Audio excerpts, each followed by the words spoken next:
Allahu Akbar, Allahu Akbar. La ilaha illallah.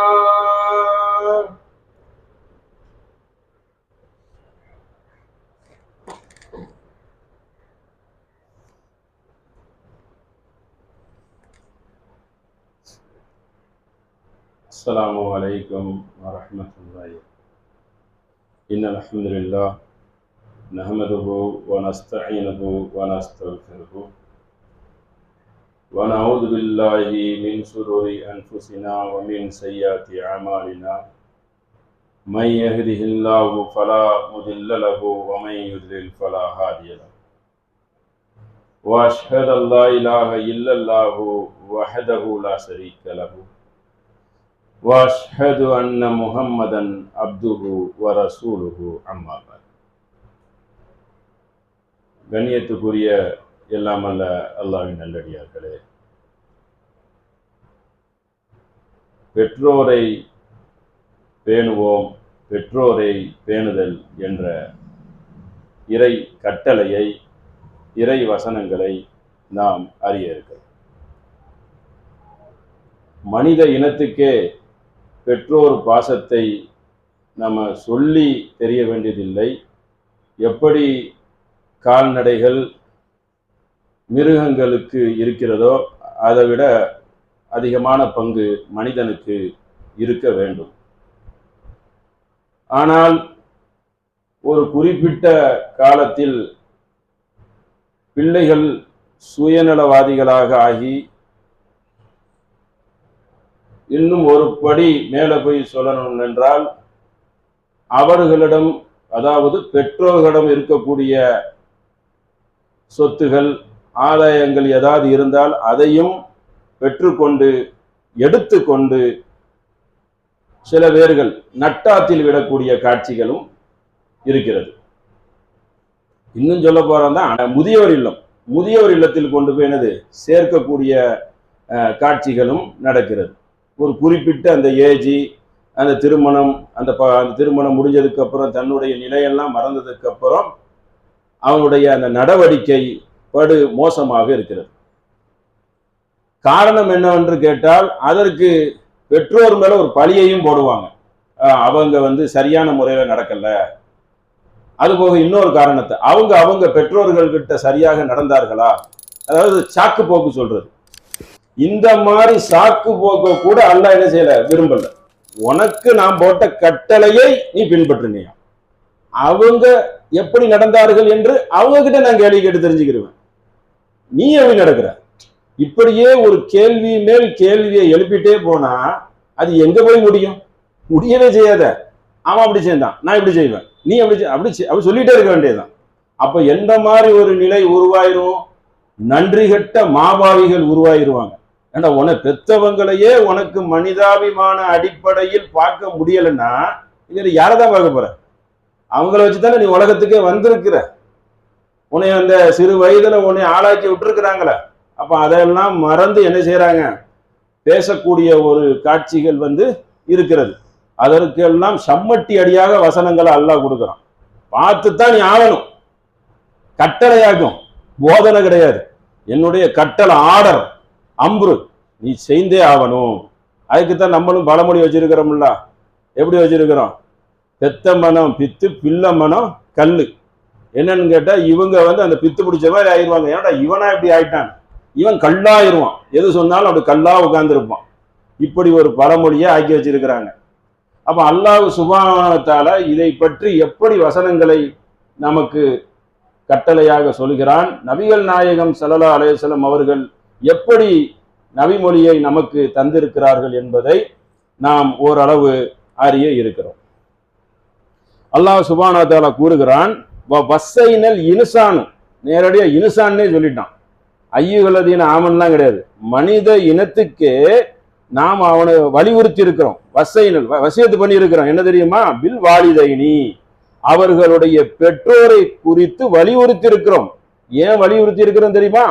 ஹமல் துஹு உம்முஹு வாஹினன், உன்னுடைய அந்த தாய் உன்னை சுமந்திருக்கிறா. சுமக்கிறதுனா சாதாரண விஷயமா? சுமக்கிறாங்கல்ல, அல்லாஹ் வந்து ஒரு பெண்மைக்கு ஒரு அந்தஸ்து கொடுக்க விரும்புறான். ஆண் வந்து நிர்வகிக்கிறான். பெண்ணுக்கு ஒரு அந்தஸ்து கொடுக்கணும்னா அது ஒரு அபரிவிதமா இருக்கணும். இந்த சுமக்கிறத கொடுத்தா என்ன வந்துடும், ஒரு பெரிய கண்ணியமே வந்துடும். அதுல தானே பெரிய ஒரு கண்ணியத்தை தூக்கி வச்சிருக்கிறான். அப்ப அதற்கு உண்டான ஒரு ரிசல்ட்டே அல்லாஹ் சொல்றான். ஏன் தெரியுமா? அவர்கள் உன்னை வந்து பலவீனமாக சுமந்தார்கள். பலவீனம் தானே, ஒரு வெயிட் உள்ள போயிட்டாலே அவங்களுக்கு அது ஒரு பெரிய கடினம் தானே. ஒரு கட்டி இங்க இருந்தாலே, இவ்வளோன்னு ஒரு மைக்கூர் இருந்தாலே நமக்கு வந்து ஒரு இடையூறு செய்யற மாதிரி இருக்கும். ஒரு முதுகுலையோ எங்கேயோ எங்கிட்ட வந்துட்டா ஒரு மருவு மாதிரி இயற்கையா இல்லை, செயற்கையா சூட்னால ஒண்ணு வந்தா நமக்கு வந்து எரிச்சலா இருக்கும். என்னடா இதுன்னு. அப்போ பெரிய ஒரு 10 மாசம் ஒரு பிள்ளைய வந்து படிப்படியா சுமக்கிறாள். அதற்காக உணவுகள் சரியான முறையில செல்லாது, வாந்தி எடுக்கிறாள், தூக்கங்களை இழக்கிறாள். இப்படி அதை வந்து ஒரு தனியா சொல்லிட்டே போலாம். அதை ஆய்வு பண்ணிக்கணும், அது தனி டிபார்ட்மெண்ட். இப்ப கட்டளையை மட்டும்தான் நம்ம பார்க்கிறோம். அப்ப இவ்வளவு தியாகங்கள் செய்யறாங்கிறத அல்லாஹ் என்ன செய்யறான், ரத்தின சுருக்கமாக சொல்கிறான். ஹமல் தஹு, அவள் சுமந்தாள். ஓ உம்முஹு, உன் தாய் சுமந்தாள். வஹ்னன் அலா வஹ்னின் வ ஃபிதாலுஹு ஃபி ஆமைனி, அவள் பலவீனத்துக்கு பலவீனமாக உன்னை சுமந்தாள். அவளுக்கு பாலூற்றும் அந்த வருடம் ஆமைனி, அதாவது 2 வருடம் என்ன செய்யணும், பால் ஊட்டணும். அதையும் எல்லாம் சேர்த்து சொல்லுகிறான். சொல்லி போட்டு என்ன சொல்றான், அதனால நீ என்ன செய்யணுமா, உஸ்குர், நீ நன்றி செலுத்து. உனக்கு எல்லா பக்குவத்தையும் தரா. தாய்ப்பால்ல என்னெல்லாம் பயங்கரமான சத்து இருக்கு, எதிர்ப்பு. அந்த சத்து அந்த தாய்ப்பால்ல அதிகமாக இருக்கிறது. சில பேருக்கு சுரக்கலனா அது தனி விஷயம், அதை விட்டுரும். ஆனா அவ்வளவு சத்து இருக்குது. அதனால நீ என்ன செய்யணுமா, ஊஸ்குர்லி வாலிதைக்க, உன் பெற்றோருக்கு அதனால நீ என்ன செய்ய, நன்றி செலுத்து. இலல் மசீர், என்னிடம் தான் நீ திரும்ப வருவ. எங்க போற, தப்பிச்சிருவியா, அதையும் சேர்த்து வைக்கிறான். பாயிண்டா இப்படி சொல்றான் பாருங்க. சுமந்திருக்கிறா, கஷ்டப்பட்டிருக்கிறா, அதனால நீ நன்றி செலுத்து. சுமந்ததுக்கே நீ நன்றி செலுத்தணுமாக்கும். நீ ரிலீஸ் பண்ணி வெளியே வந்திருக்கிய, வெளியே வந்து உலகத்தை உளுந்திருக்கிய. தத்துவம்லாம் பேசக்கூடாது. நான் ஏன் பிறந்தேன், நான் செத்து, அப்படிலாம் பேச வந்துட்டல்ல. அந்த தத்துவத்தை தனியா வச்சுக்கோ. வந்து உளுந்து எத்தனை பேரும் சுகபோகமா அனுபவிக்கிறீங்களா, சாதிக்கிறீங்க, சம்பாதிக்கிறீங்க. நீ ஒரு 2 பிள்ளைய 4 பிள்ளைய பெத்து வாழ்வமாக்குற, உலகத்தை ரசிக்கிற, காசு பணத்தை சம்பாதிக்கிற, ருசியானதை வாங்கி சாப்பிட்டு புசிக்கிற. இதுக்கெல்லாம் யாரு மூலதனம்? உன் பெற்றோர் அல்லவா, உன்னை சுமந்து கொண்டு வந்திருக்காங்களா அப்படின்னு சொல்லி அல்லாஹ் என்ன சொல்றான், நீங்க வந்து நன்றி செலுத்துங்க என்று அல்லாஹ் வந்து திருக்குரானில் கட்டளையாக தருகிறான். அடுத்து ஒரு கட்டளையை பாருங்க. எல்லாம் கட்டளை தான், உஸ்குர், செஞ்சு ஆகணும் அப்படிங்கிற கட்டளை தான், ஆர்டரா தான் வரும். வயின் ஜாஹதக அலா துஸ்ரிக்கு பி மா லைஸ லக பிஹி இல்முன், உனக்கு அறிவில்லாத ஒன்றை உன் பெற்றோர் அவ்விருவர் உன்னை கட்டாயப்படுத்தினால், எதுக்கு, துஸ்ரிக்னா இதான் என்னது, இணை கற்பிப்பது. மடத்தனமான காரியத்திற்கு உன் பெற்றோர் உன்னை வலியுறுத்தி உன்னை கட்டாயப்படுத்தினால் நீ என்ன செய்யாத, ஃபலா துதியுமா, நீ கட்டுப்படாத, அதுக்கு எதிர்த்து நிற்கும். ஏன்னா அல்லாஹ் தானே ஃபர்ஸ்ட். அல்லாஹ் நமக்கு ஒரு கட்டளை தந்துட்டான். இந்த விஷயத்துல என்ன செய்யக்கூடாது, நான் கட்டுப்பட மாட்டேன், தவறா செய்துட்ட, அதுல நீங்கள் வந்து என்ன செய்யாதீங்க, கட்டுப்படாதீர்கள். வசாஹிபுஹுமா ஃபித்துன்யா மஅரூஃபா, உலக விஷயத்துல நல்ல முறையில் நடந்துக்கிறீங்க. உலக விஷயத்துல எவ்வளவோ இருக்கும்ல, உனக்கு அது தெரியல, இது தெரியல, நீ முட்டாளா இருக்கிற, நீ சொல்லக்கூடாது. அவங்களுடைய கல்விக்கு தகுந்த மாதிரி தான் பெற்றோர் இருப்பாங்க. அவங்க இந்த நவீன இதுல இருக்கல. சில பேருக்கு அந்த பாக்கியம், அவங்களுக்கு கல்வி இருக்கும், சில பேருக்கு இருக்காது. என்ன, அதுக்கு என்ன செய்யணும், உனக்கு அந்த கல்வி கிடைச்சிருக்கு, உனக்கு பெற்றோர் இருக்கிறதே பாக்கியம்ல, அதனாலே சொர்க்கத்துக்கு ஓடி போயிருவிய. பார்க்கிறதும் அரவணைக்கிறதும் சந்தோஷமான முறையில் வார்த்தையை அவங்களிடம் பேசுவதிலே உனக்கு அவ்வளவு பெரிய பாக்கியம் இருக்குது என்பதை உணர்ந்து கொள்ள வேண்டும். அப்ப என்ன செய்யணுமா, சாஹிஹுமா ஃபித்துன்யா மஅரூஃபா, உலக விஷயத்துல ஒழுங்கு அவங்கள்ட்ட நடந்துக்கோ. இந்த அல்லாவை வந்து சிரிக்க வைக்கிறோம் அதுல மட்டும்தான். மற்றபடி உன்னைய முட்டாள்னு சொன்னாலும் சரி, உன்னை அறிவு கட்டவன்னு சொன்னாலும் சரி, சிரிச்சுக்கிற தாயிட்ட பெற்றோர்கிட்ட எப்படி நீ சொல்லலாம் சொல்லி வரைஞ்சி கட்டிட்டு நிக்க கூடாது சொல்லிட்டு போறாங்க. பல விஷயங்கள் அறியாமை கூட இருக்கும். ஒரு போனை பத்தி தெரியாது, நவீன விஷயமே தெரியாம கூட இருக்கும். ஒண்ணுமே தெரியல என்று என்ன செய்யக்கூடாது, அவர்களை அலட்சியப்படுத்தி உதாசீனம் படுத்தி விடாதே. நல்ல முறையில், அழகான முறையில் நீ அவங்களோட தோழமை கொள். வத்தபியு சபீலு மின் அனாபி இலல் சும்ம இலா மர்ஜிவுக்கும், என்னை நோக்கி நீங்கள் திரும்பி விடுங்கள், உங்களுடைய மீளுதல் என்னிடமே உள்ளது. அதான் என்ன சொல்றான், எல்லாம் சொல்லி போட்டு பின்னாடி என்கிட்ட தான் வர போறேன், நான் சொன்னதை ஒழுங்கா கேட்டுக்கோ. நப்பி உக்கும் பீமா குந்தும் தாமலூன், எல்லாம் நான் அறிந்தவனாக இருக்கிறேன், உங்களுக்கு இந்த செய்தியை அறிவிக்கிறேன், என்னிடம் தான் மீளுதல் இருக்கிறது அப்படின்னு அல்லாஹ் என்ன செய்றான், பெற்றோரை பத்தி நமக்கு வந்து ஒரு வசியத்தா சொல்றான், ஒழுங்கா நடந்துக்கிறங்க. அது போக பாருங்க, வசைனல் இன்சானு பி வாலிதைனி ஹுஸ்னா, தனது பெற்றோருக்கு நீங்கள் நல்லுதவி செய்யுங்கள். ஹுஸ்னா, அழகிய முறையில் நடந்து கொள்ளுங்கள். மனிதனுக்கு இன்னல் ஜாகத கலி துஸ்ரிக்கு பி மா லைஸலக பிஹில் முன், நீங்கள் பெற்றோர், மறுபடியும் இன்னொரு அத்தியாயத்துல அல்லாஹ் சொல்லி காட்டுறான், பெற்றோரிடம் ஹுஸ்னா, இதுல கூடுதலா சொல்றான், அழகிய முறையில் நடந்து கொள்ளுங்கள். கையை நீட்டி பேசக்கூடாது, வாய் தொலைச்சிருவேன், வாய்முடு, என்ன பேசுற, அப்படியே அசால்ட்டா அதட்டுவாங்கல்ல, மிரட்டி உட்கார வச்சிருவாங்க சில பேர், வாய துறந்து கிடக்குது அப்படின்னு, அப்படியெல்லாம் இருக்குது. அப்போ என்ன மாதிரி சொல்றான், அழகிய முறையில் நடந்துக்கோ. ஏன் அப்படி நடந்துக்கிற, உன்னை விட எவ்வளவு பெரிய வயசுல நூப்பானவங்க உன்னைய கொண்டு வந்து இந்த உலகத்துக்கு சேர்த்திருக்காங்க. நீ சின்ன பிள்ளையில வந்து வீட்டுல இருக்கக்கூடிய அல்சாட்டியங்கள்லாம் பண்ணும் பொழுது சபூர் பண்ணி தோல்ல போட்டு கொஞ்சிருக்கிறாங்க.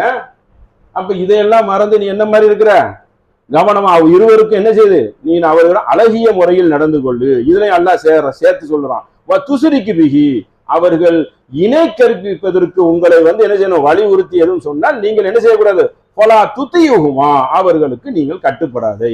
அதான் தெளிவா சொல்லிக்கிறான். மூட பழக்கம், இணை வைக்கிறது, அல்லாஹ்வுக்கு நன்றி செலுத்தாத காரியம், இதெல்லாம் பெற்றோர்களுக்கு என்ன செய்யக்கூடாது, நம்ம கட்டுப்படக்கூடாது. நீ செய்யறது தவறம்மா அப்படின்னு சொல்லி அவங்களுக்கு எடுத்து சொல்லிடணும். மற்றபடி என்ன செய்யணும், அப்ப அவங்களே பிரிச்சு பார்ப்பாங்க, இறை விஷயத்துல கரெக்டா இருக்கிறான், நம்ம கிட்ட அன்பா இருக்கிறானே, அப்ப அந்த கொள்கையெல்லாம் உறுதியா இருக்கிறாங்கிறத பெற்றோர்கள் அழகா புரிந்து கொள்வாங்களே. பெரிய கிளாஸ் எடுக்க வேண்டாம, அந்த அளவுக்கு அறிவில்லாம இருப்பாங்க. அப்ப பிரிச்சு அல்லாஹ் சொல்றான், என் விஷயத்துல கவனமா இருந்துக்கிறங்க என்பதை சொல்லுகிறான். அடுத்து பாருங்க, கதா ரப்புக்க அல்லாஹ் தஅபுது, அதாவது என்னை தவிர யாரையும் வணங்காதீர்கள். இதான் ஃபர்ஸ்ட் அட்டெம்ப்ட், முதல் விஷயத்துக்கு வந்துடணும்.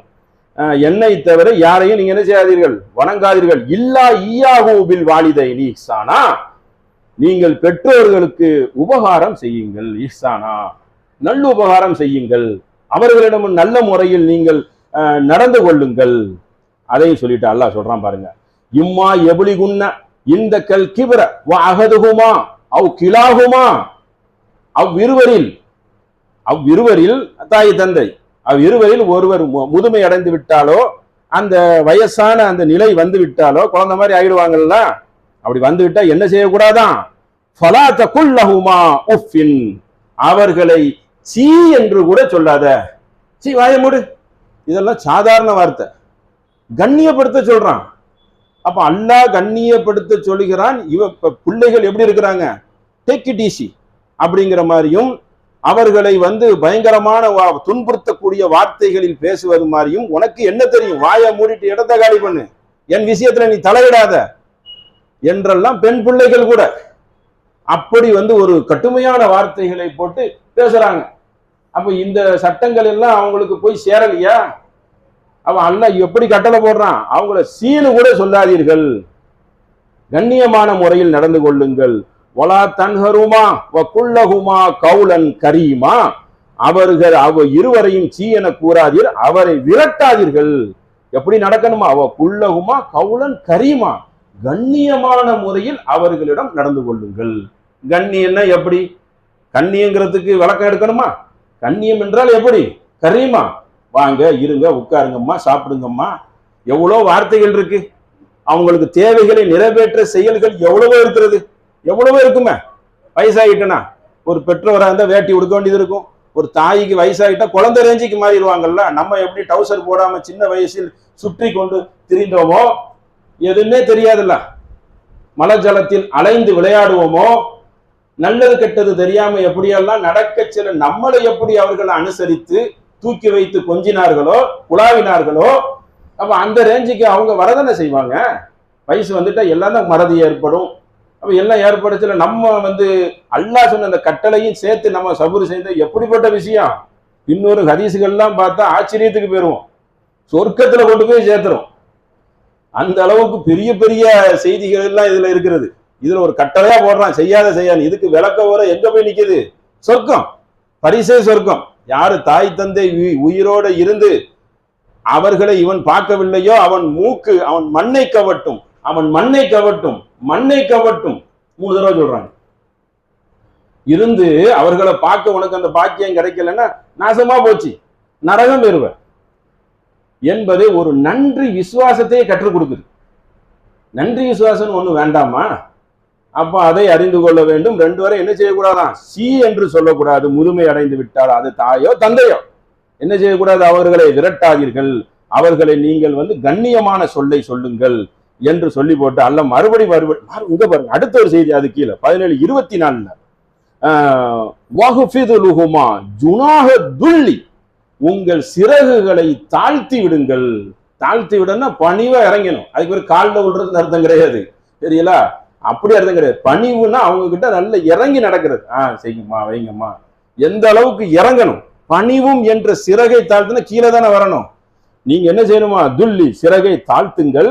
மிரர் ரஹ்மதி ரப்பி உருகுமா கமா ரப்பயானி சகீரா. என்ன செய்யணுமா? அவங்களுக்கு துவா செய்ய சொல்றான். சிறுவனாக இருக்கும்போது என்னை இவர்கள் பராமரித்தது போல் அல்லாவே இவர்களுக்கு ரஹீமா, இவர்களுக்கு நீ அருள் புரிவாயாக. என்னைய பராமரிச்சாங்க, அது அல்லாஹ் விளக்கத்தையும் சேர்த்து சொல்லி போட்டான். சிறக தாழ்த்தி பணிவா கனிவா நடந்து கொள், நல்ல முறையில் பேசிக்கொள். அடுத்து என்ன செய்யணுமா? துவாவே செய்யணும். எப்படிப்பட்ட துவா? அவர்களுக்கு நீ அருள் புரி. ஏன் அருள் புரிவா? நான் சிறுவனா இருக்கச்சுல என்னை அவங்க என்ன செய்தாங்க? பராமரிச்சாங்க. பராமரித்தார்களா இல்லையா? ஒரு நோய் வந்தா தூக்கிட்டு ஓடுவாங்களா? ஓட மாட்டாங்களா? நோய் நொடியை பார்த்துருப்பாங்கல்ல. சின்ன குறைகள் கூட இருந்திருக்கலாம். எனக்கு அது வாங்கி தரல, இது வாங்கி தரல, குறைன்னு வந்துட்டா சொல்லிக்கிட்டே போலாம். நீ அது செஞ்சியா, இது செஞ்சியான்னு. உன்னை பெத்தெடுத்து பார்த்தாங்கல்ல, சாப்பாடு கொடுத்தாங்கல்ல. இந்த அளவுக்கு தான். இதுக்கே இப்படிதான் கட்டுப்படணும். செய்த இந்த குறுக்கு விசாரணைலாம் பண்ண முடியாது. என்ன பிகாம் படிக்க வச்சியா, என்ன 10th நிறுத்திட்டியா, 6ஆம் கிளாஸ்ல விரட்டி விட்டுட்டியா, பேசுனா பேசிட்டே போக வேண்டியதான் குத்தம் குறைக்கு. இந்த இதை நீ பெற்றோர்கள் கிட்ட காட்டவே கூடாதுங்கிறாங்க. அவங்க அப்படித்தான் நடந்தாங்க. உன்னை கொண்டு வந்து சேர்த்தாங்கல்ல, அவ்வளவுதான். உன்னை சேர்த்திருக்கிறாங்க, உனக்கு தேவையானதை அடிப்படையில் செய்திருக்காங்க, இதோட நிறுத்திக்கிறணும். இதை செய்யலாம், நீ கட்டுப்பட்டு தான் ஆகணும். அல்லாஹ்வுடைய ஆர்டர். உள்ள வச்சு கொண்டு வந்திருக்காங்களா, ரிலீஸ் பண்ணியிருக்காங்களா, 10 மாசம் உள்ள வச்சிருக்காங்களா, உள்ள உணவு கொடுக்கப்பட்டிருக்க, அதற்காக அந்த அம்மையார் படாத பாடுபட்டிருப்பாங்களா? படாத பாடுபட்டிருப்பாங்கல்ல. மெதுவா நடந்து போகணும், ஆடி அசைஞ்சு போகணும், எவ்வளவு விஷயங்கள் இருக்கு. அப்ப அதற்கு அந்த தகப்பனாரும் உடன்பட்டு அந்த சமயத்துல சென்றிருப்பாரு. அவருடைய பங்களிப்பும் அதுல இருக்கும். அல்ல 2 பேரையும் அதான் சேர்த்துடலாம். தாய்க்கு ஒரு முதல் இடமா இருந்தாலும் இந்த 2 விஷயத்தையும் சேர்த்துடலாம்.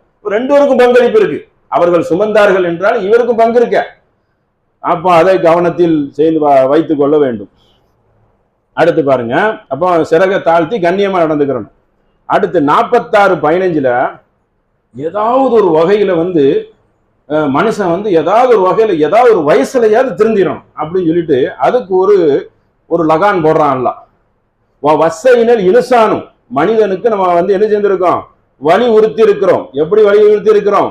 வில் வாலிதேஹி இஹ்சானா ஹமல்தஹு, அவங்க சுமந்ததுனால, அதே வசனத்தை தான் இங்க சொல்றான். அவர்கள் சிரமத்துடன் சுமந்ததுனால, ஹமல்தஹு உம்முஹு கர்ஹன், சிரமத்துக்கு மேல் சிரமமாக உன் தாய் சுமந்தாள்ல, அதனால் மனிதனுக்கு நம்ம என்ன செய்திருக்கிறோம்? வலியுறுத்தி இருக்கிறோம், கட்டுப்படணும். கர்ஹன், அவள் ஈன்றெடுத்தால் உன்னை சுமந்து பால்குடி உனக்கு 30 மாதம் அந்த உள்ள இருக்கிற 6 மாதத்தையும் அல்லாஹ் சேர்த்து சொல்றான். சரி, எல்லாம் அதுக்குள்ள போக வேண்டாம். வா இதா பலக அஷத்த பலக 40 சனத்தன். 40 சனத்தன்னா உனக்கு என்னதான் அல்லாஹ் சொல்றான்? வலியுறுத்தி இருக்கேன் எல்லாம் சொல்லிட்டு 40 சனத்தன் 40 வயது வரும் பொழுது கால ரப்பி அவ்ஸினி அன் அஷ்குரு நிஅமதிக, அவன் பருவ வயதில் இருந்து 40 வயதை அடையும் போது, என் இறைவா, என் பெற்றோருக்கு நீ செய்த அருட்கொடைக்கு நான் நன்றி செலுத்துகிறேன். நான் அவங்க மூலியமா தான் வந்தேன். என்ன வருதுன்னா, ஒரு குறிப்பிட்ட ஏஜ்லயாவது திருந்திரு உயிரோட இருந்தா. அதுக்காக 20 வயசுல திருந்தாத அர்த்தம் கிடையாது. ஒரு வயசு வரைச்சுல பக்குவம் வந்துடும். கல்யாண வயசுல 25ல முடிச்சான்னு வைங்களேன், அப்படி ஒரு இதா இருப்பான். 40ல ஒரு கரெக்டான ஒரு பக்குவம் வரைச்சுல அல்லாஹ் என்ன செய்றான்? வயசையும் போட்டு சொல்றான். அட, இந்த வயசு வரைச்சிலையாவது திருந்திரு. சிலவருக்கு நேர்வழி கூட அல்லாஹ் லாங் டைம் கொடுக்குற மாதிரி பெற்றோர் விஷயத்துல ஒரு லிமிட் பண்றான். உனக்கு 40 அவங்களுக்கு ஒரு 60 65 வந்துடும், 70 கூட வந்துடும். அப்ப அந்த டயத்துல கூட மர மண்டைக்கு யாராதா? உனக்கு தான் நல்ல பக்குவம் வந்திருக்குமே, உனக்கே 2 புள்ள வந்திருக்குமே, அல்ல நாடுனா பிள்ளை வந்தா ஒரு புள்ள 2 புள்ள இருக்குமே. அப்ப அந்த வயசாவது உனக்கு பக்குவத்தை தருமே. 25 30லயாவது முறுக்கேறி நிப்ப கடுமையான முறையில. அப்ப இந்த வயசுலயாவது என்ன செய்யி, அவர்களுக்கு நீ கட்டுப்பட்டு விடு. ஏன்னா முன்பு சென்றவங்களை பார்க்க கூடாது. நம்மளுடைய தாத்தா பாட்டியை பார்க்க கூடாது. நீங்க அவங்கள பார்த்தீங்களாங்கிற கேள்விக்கு போக கூடாது. நமக்கு கிடைச்சிருக்க பாக்கியம் பெற்றோர்களை பேணுவதுங்கிறது நமக்கு இருந்தா நமக்கு அது பாக்கியம். தரகாற்றமா இருந்தா பிரச்சனை இல்லை. அவங்கள முடியாத சூழ்நிலை வந்தா நம்ம இறங்கி என்ன செய்யணும், அவர்களுக்கு களப்பணி அந்த பணிவடை செய்வதில் நாம் தயங்கிடக்கூடாது, சுணங்கி நின்றக்கூடாது என்பதை கவனத்தில் வைத்துக் கொள்ளணும். அதுக்கு அல்லாஹ் என்ன செய்யறான், ஒரு வயசை வச்சு சொல்றான், நீங்க அதுக்குள்ள நீங்க திருந்திக்கிறீங்க, நல்லதை செய்யுங்க, அது உங்களுக்கு ஒரு வாய்ப்பாக இருக்கிறது என்று என்ன செய்யறான் அல்லாஹ் நமக்கு 46:15 இந்த சொல்லுகிறான். நீங்க ஒரு நல்ல முஸ்லீமா இருக்க, இன் துபுத்து இலைக்கவ இன்னி மினல் முஸ்லிமீன், அல்லாஹ்விடம் மன்னிப்பு கேட்டு நீ முஸ்லிம்களில் அதாவது கட்டுப்பட்டு நடப்போரில் ஒருவனாக இரு என்று இந்த ஒரு சொல்றான். பெற்றோர் விஷயத்துல ஒரு வயசை கணக்கு காட்டி மேற்கோள் காட்டி சொல்கிறான். அதை புரிந்து கொள்ள வேண்டும்.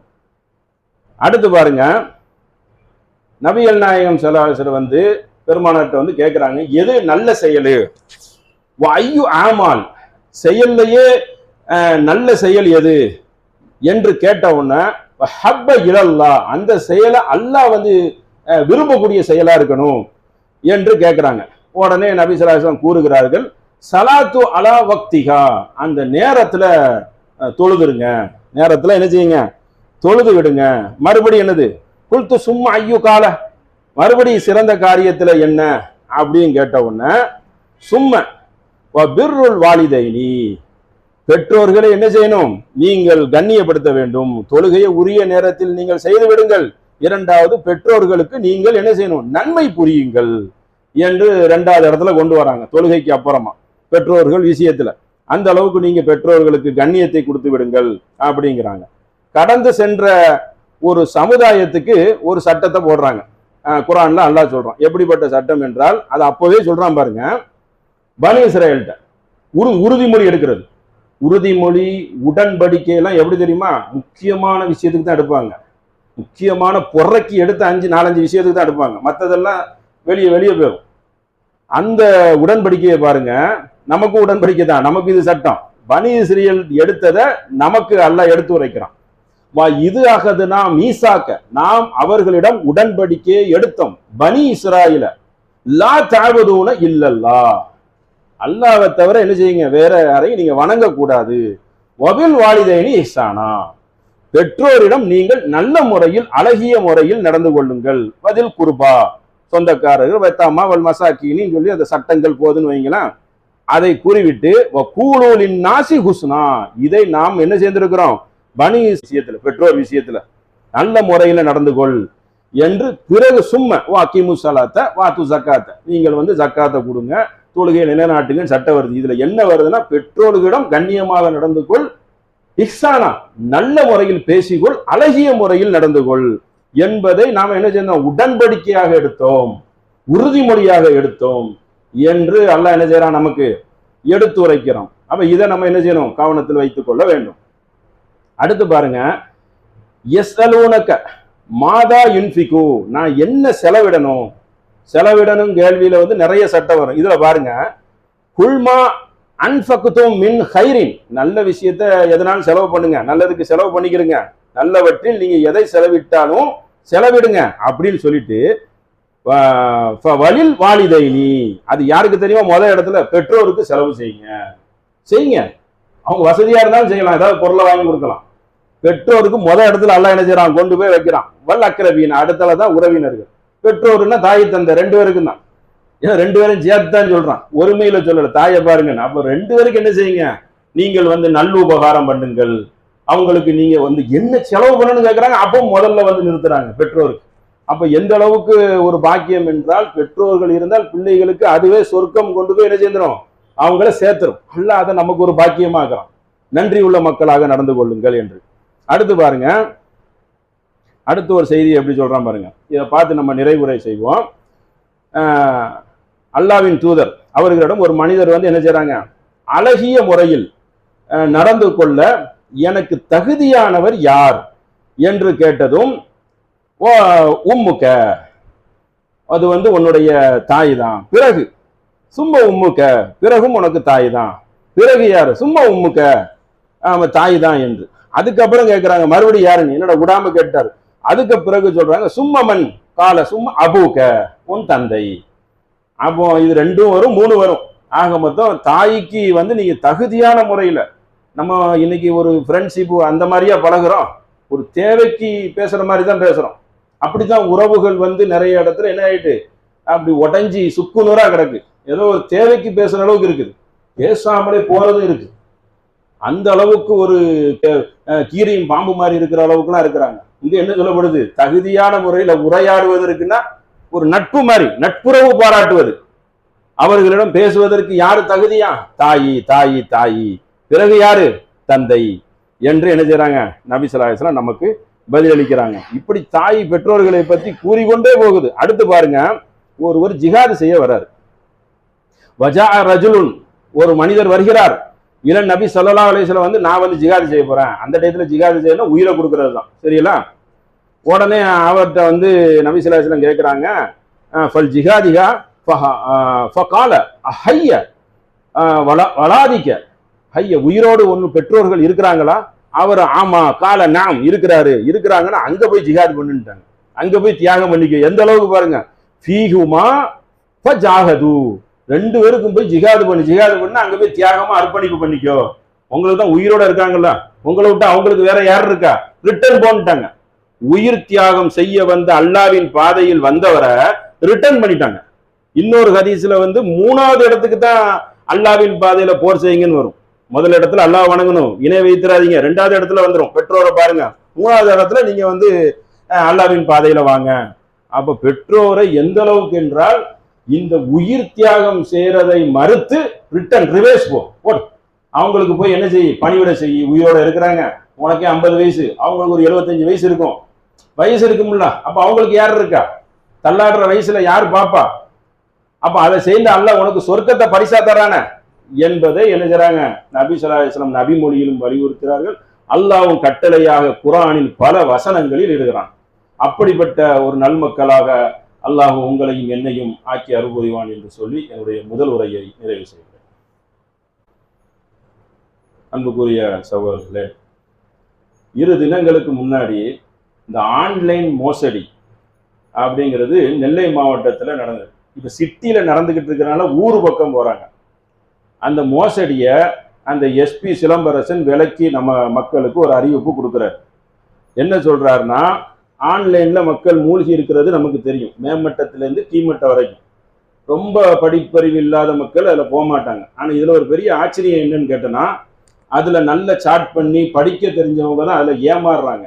காரணம் என்னன்னு கேட்டோன்னா, அவங்கள நம்பிக்கை வர்ற மாதிரி அவன் எல்லா பூஸ்டும் அதில் பண்ணிடுவான், அந்த எல்லா கருத்தையும் காட்டிடுவான்.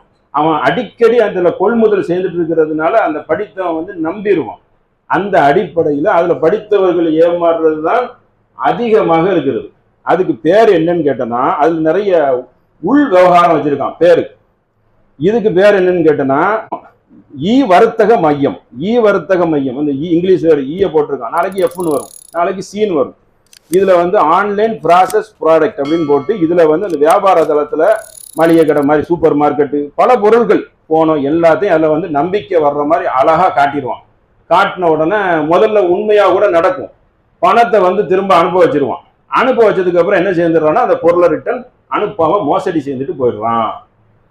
இப்படி அதிகமாக நடந்த உடனே இந்த கம்ப்ளைண்ட் வந்த உடனே அவர் ஒரு அறிவிப்பு கொடுக்குறாரு. என்ன அறிவிப்பு கொடுக்குறாருன்னா, இதை அந்த கிரைம் பிரான்ச் இதுக்கு 1930 இதற்கு நீங்க உடனே போன் பண்ணி உங்களுடைய நடந்த சம்பவங்களை எல்லாம் சொன்னா என்ன செய்யலாம், அவர்கள் பிடிபட்டு விடுவார்கள் என்று அந்த ஸ்பெஷல் கிரைம் பிரான்ச்னு ஒன்று வச்சிருக்கான்ல, இதை கண்டுபிடிக்கிறதுக்குன்னே என்ன செய்திருக்கான், சைபர் கிரைம்னு ஒன்று வைத்திருக்கான். அதுக்கு அந்த டோல் ஃப்ரீயும் தந்து இணையதளத்திலே உங்க கம்ப்ளைண்ட்டை நீங்க கொடுத்துக்கிறீங்க. அதாவது கொள்முதல் பண்றவங்க ஜாக்கிரதையா இருக்கணும். வசமா என்ன செஞ்சிருவான், அந்த எல்லாம் எப்படின்னா 1 வாங்கினா 1 ஃப்ரீ, அந்த மாதிரி ஆசை வார்த்தையெல்லாம் நல்லா காட்டி நல்ல வசமா ஏமாத்திட்டு போயிடுவான். இதுல ஒரு விஷயம் என்னன்னு கேட்டா, அந்த சொற்ப பொருள்லாம் சீனி சக்கரை அதெல்லாம் வாங்கிக்கலாம். அவன் ஏமாத்துறாலும் நல்ல பல்கா தான் ஏமாத்துவான். அதே மாதிரி என்னன்னு கேட்டா வீட்டில் இருந்தே வேலை செய்யுங்க, அதுவும் ஆன்லைன் பிசினஸ் சொல்லி அதுக்குள்ள வந்து உங்களுக்கு சம்பளம் 5 லட்சம், படிச்சவங்க தான் 7 லட்சம், இதுல வந்து 12 பேரை பிடிச்சிருக்கான். இதுல இன்னும் எத்தனை பேர் இருக்காங்கன்னா 100க்கும் மேற்பட்டவர்கள் இதை செய்யறாங்க. வீட்டுல சேர்ந்தா 5 லட்சம் சம்பளம்ன்றான். சம்பளம் சேர்ந்து எல்லாமே இந்த படிச்ச சம்பந்தப்பட்ட வேலை.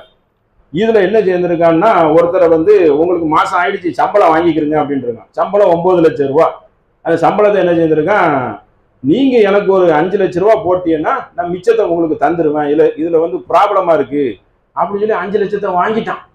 வாங்கின உடனே மறுபடியும் ஒரு 3 லட்சத்தை கேட்டிருக்கான். அப்பதான் சுதாரிச்சுட்டான். சுதாரிச்ச உடனே பிடிபட்டுட்டாங்க. இவன் பிடிபட்ட 12 பேர் மகாராஷ்டிரா, ஹைதராபாத், பெங்களூரு அப்படின்னு சொல்லி ஒரு குரூப்பே போட்டிருக்கான் இந்த பித்தலாட்டத்துல. கிட்டத்தட்ட எத்தனைன்னு கேட்டா 140 ஏடிஎம், அப்புறம் வந்து SIM card 10 SIM card, 100 SIM card, 17 cheque புக்குன்னு சொல்லி ஒரு பெரிய ஒரு 27 செல்போன்கள், இவ்வளத்தையும் வச்சு நூதனமான முறையில நம்ப வைப்பான். முதல்ல நீங்க இதை மட்டும் கேட்டிருக்க கூடாது, நம்ப வைக்கிறதுக்கு உண்டான எல்லா காரண காரியத்தையும் அவனுக்கு உள்ளத்துல முதல்ல கொடுத்துருவான். நம்பிக்கையான அந்த ஆங்கில வார்த்தைகள்லாம் போட்டு பேசி இதை கொண்டு வந்துருவான். ரொம்ப அதுல நம்பி ஊறி இருப்பாங்க, நல்லா கரெக்டா தான் நடக்கும் அப்படின்னு சொல்லி அவங்க ஏமாந்துருவாங்க. அவ வீட்டில் இருந்து வேலை செய்யறேன்னு சொல்லியும் ஒரு ஏமாத்தை வந்து பிடிச்சிருக்கான். அதுல 90 பேர் வெளியே இருக்காங்களாம், பெங்களூர்ல போய் அரெஸ்ட் பண்ணி இருக்கிறான். அப்ப ரெண்டுமே இந்த ஆன்லைன் கொள்முதல் தான். அப்ப இந்த மாதிரி விஷயத்துல இந்த ஆன்லைன், அதாவது இந்த மாதிரி சம்பந்தப்பட்டதுல கொஞ்சம் கவனம் தேவை. அதுவும் படித்தவர்கள் தான் கவனமா இருக்கணும். ஏன்னா அவங்க அன்றாடம் அதுல சேர்ந்துகிட்டே இருப்பாங்க. அந்த நம்பிக்கையாவே போய் விழுந்துருவாங்க. ஏமாறணும் போய் விடுவான், இதுவும் இவனும் அப்படிதான் இருப்பான் அப்படின்னு சொல்லி விழுந்தவொடனே கரெக்டா லாக் பண்ணி தூக்கிட்டு போயிடுவான். அந்த பணத்தை எடுத்துட்டு போயிடுவான். அப்பாவி மக்கள் விட மாட்டாங்க, ஏன்னா அந்த பணம் கிடையாது, அது உள்ள போக மாட்டான். அப்ப இதுல கொஞ்சம் கவனமாக இருக்கணும் என்ற ஒரு தகவலை சொல்லி என்னுடைய உரையை நிறைவு செய்கிறேன். அஸ்ஸலாமு அலைக்கும்.